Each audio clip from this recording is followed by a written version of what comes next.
Hi guys, ngayong araw na ito ay ipapakita ko sa inyo kung paano nga ba gumawa ng wax dito sa skateboard. Gagawa ko dito guys ng malaking wax guys pang isang barangay, no, para solid na solid. Maganda rin itong gawin pag sa mga grupo kayo nag-i-skateboard. Tapos meron kayong ispatan para hindi na kayo pabili-bili ng kandila guys, patingi-tingi.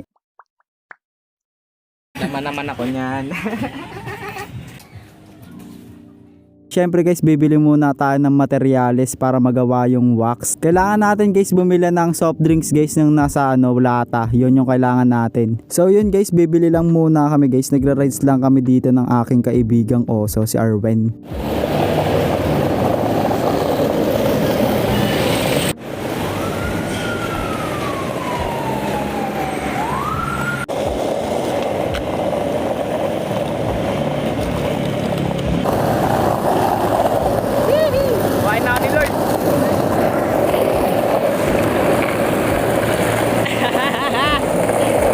Tapos dito guys, nagtitricks lang ako dito, nag-warm up lang ako saglit. Tapos yun lang, ganun lang.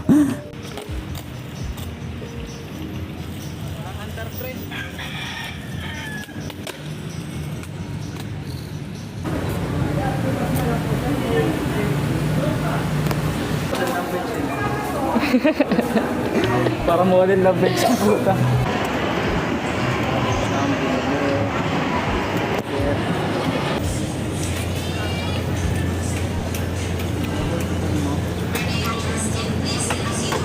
Ito pre oh. Sipa ng beer. Bobo ko tol, no? Magkano ko? Kano ba oh? 20 tol ta. Ito 49 lang oh. Royal na lang tayo. Coke tayo pre. Coke mismo. Pre. Sarap mo kuya. Pupunta dito para bumili ng ano mo to pre? Hala. Pag nanakaw kang kupal ka.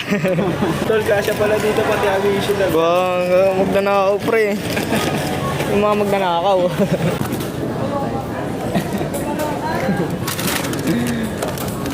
Dito to guys.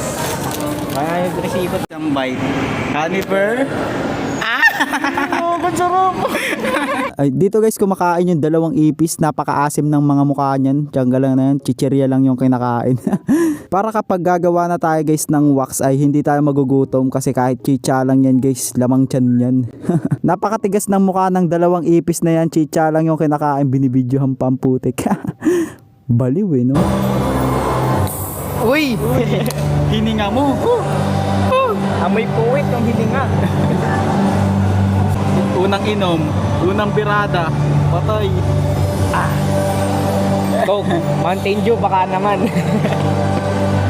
Putang puta. Bilisan mo na. Ubusin mo na yan. Ayan ang pinakailangan natin. Asim yung mukha. Yan na. Yan na. Ganyan uminom ang unggoy. Ay vlog uwi namin.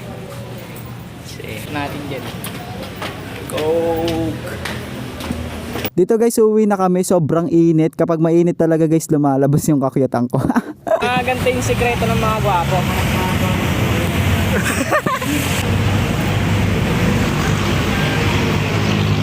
Bro. Pagbato. Init. Dito guys, nakauwi na kami. Simulan na natin kung paano nga ba gumawa ng wax dito sa skateboard. Syempre guys, ipapakita ko sa inyo ang mga kinakailangan. Ito yung mga kailangan guys, yung coke na binili natin kaganina. Tapos ang mga kandila. Kung mas marami kayong kandila guys, mas okay para mas malaki yung magagawa ninyong wax. Tsaka guys, para mas matagal maubos yung wax ninyo. Kapag okay na guys, meron na kayong materyales, ang next nyo namang gagawin ay puputulin nyo lang yan yung tinuturo ko dyan sa my video. Para madali nyo malagay yung kandila. Pero ako guys, hindi ko na pinutol. Gusto kong pahirapan ng aking sarili. Pero mas maganda kung puputulin nyo talaga. Kasi mason ako guys. Papahirapan ko lang guys yung sarili ko. Para lang akong tanga. Kaya tinanggal ko na lang yung takip ng coke in can.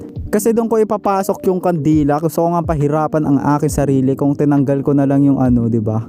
Mas madali yung buhay. Pagkatapos nyan guys, no, tatanggalin nyo lang yung lubid sa kandila guys, kagaya ng ginagawa namin dito. Medyo matagal-tagal lang to guys, konti, kaya ita-timelapse ko tong ating video para mabilis. Kasi kailangan talaga natin tanggalin dito guys yung lubid sa kandila para hindi tayo mahirapan kapag hahaluin natin yung kandila na pagliluluto na natin.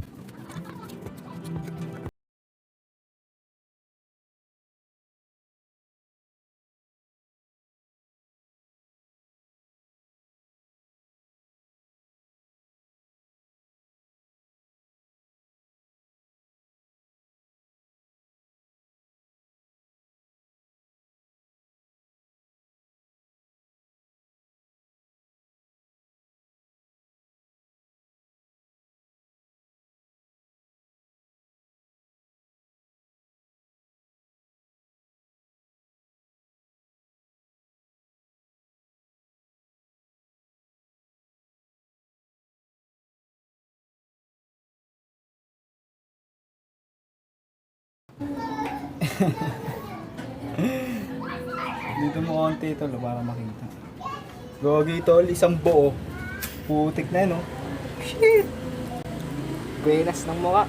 Buenas ng mukha ah.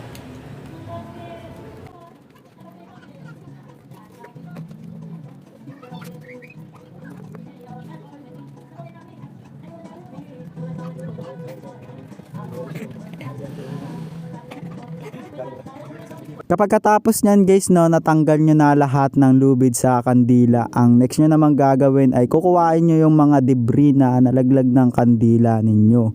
Kagaya ng ginagawa ko dito kasi sayang naman kung hindi nyo kukuhain. Tsaka nga para nga dumami nga guys no, kasi sayang talaga yan. Kaya ilagay nyo pa rin yan sa ano ninyo, sa lalagyanan kagaya naman ng ginagawa ko dito. Kapag naipon na lahat guys ng kandila, ang next nyo gagawin, kumuha kayo ng dustpan tapos walis. Tapos dapat yung ano ninyo, dustpan ninyo ay hindi marumi para hindi masama kapag lulutuin ninyo yung kandila. Pagkatapos nyan guys, ilalagay nyo na guys sa may ano, lalagyanan, sa may coke. Kagaya ng ginagawa ko dito guys no. Handahan lang pre.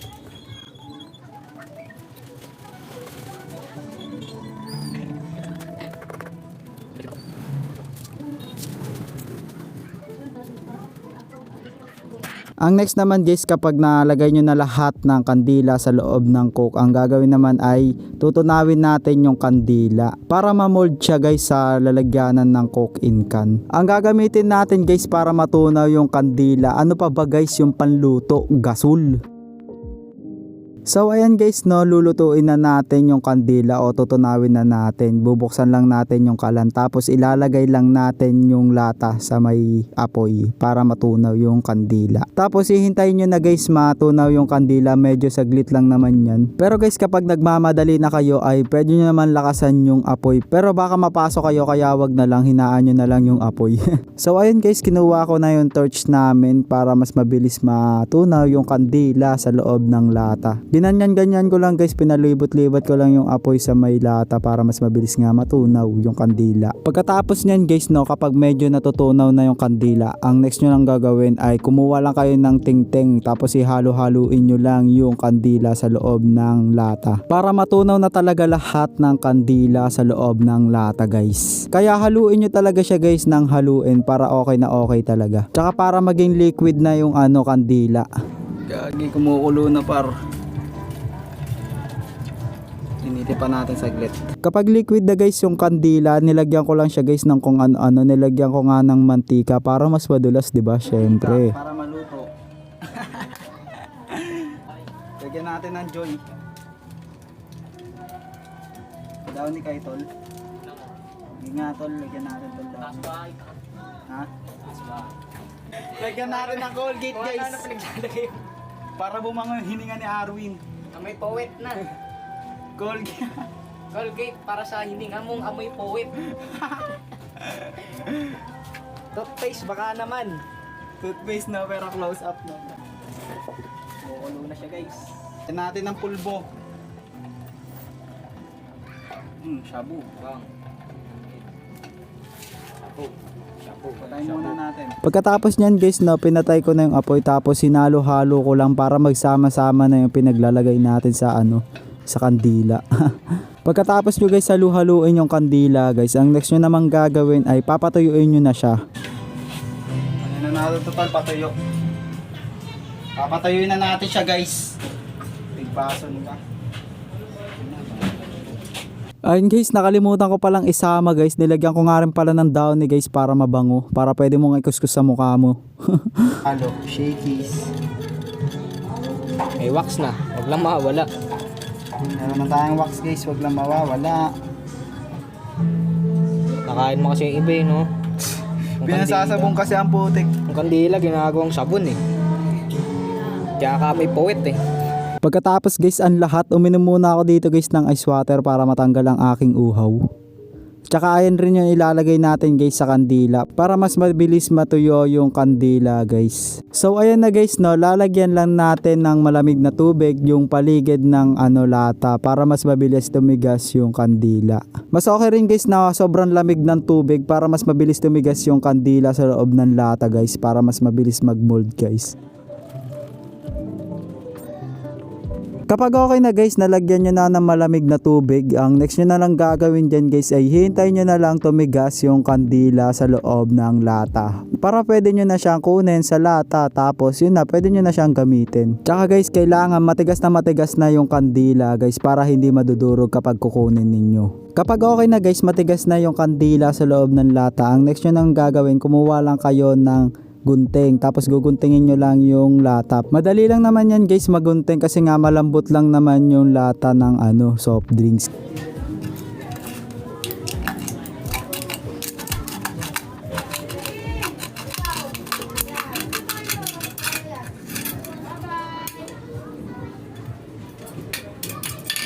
So yan na guys, tatanggalin nyo na yung lata guys, guguntingin nyo na siya. Tignan nyo naman guys, sobrang lambot lang naman ng lata. Tignan mo, kahit kinakamay ko na lang ay kayang-kaya ko nang sirain yung lata. 'Di ba sobrang smooth lang guys. Tapos meron ka ng wax na malaki na pang isang barangay guys.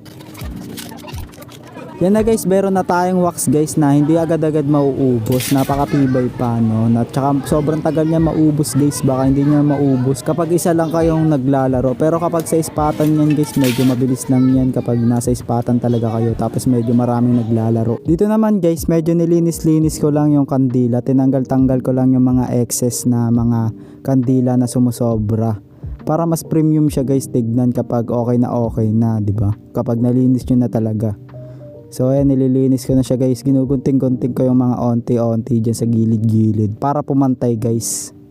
So ayan na guys, okay na okay. Goods na goods, diba? Napakasimple lang gumawa ng wax guys. Napakatibay pa. Napakatagal pang maubos. So ayan na guys, ang ating mahiwagang kandila. Pwede na natin siyang gamitin sa mga bakal o kaya sa mga ledge hams. Kahit saan guys, basta pwede nang pagdulasan ng skateboard. O diba guys, napakasimple lang gumawa ng wax. Napakatipid pa kasi kapag bibili kayo ng mga kandila na tingi-tingi, napakabilis mawala. At higit sa lahat guys, napakabilis pang maubos kapag tingi-tingi lang yung kandila ninyo. Kaya kapag gagawa rin kayo ng ganitong wax guys, ay wag nyo lang iwawala guys kasi sobrang sayang nyan guys. Maglalaro lang ako dito guys konti para mapakita ko lang sa inyo kung kaano kadulas yung wax. Kaso hindi rin masyado maraming tricks guys sa bakal kasi medyo masikip dito sa compound namin, kaya pili lang yung tricks na may papakita ko sa inyo. Ayun na guys, mag-skate na ako.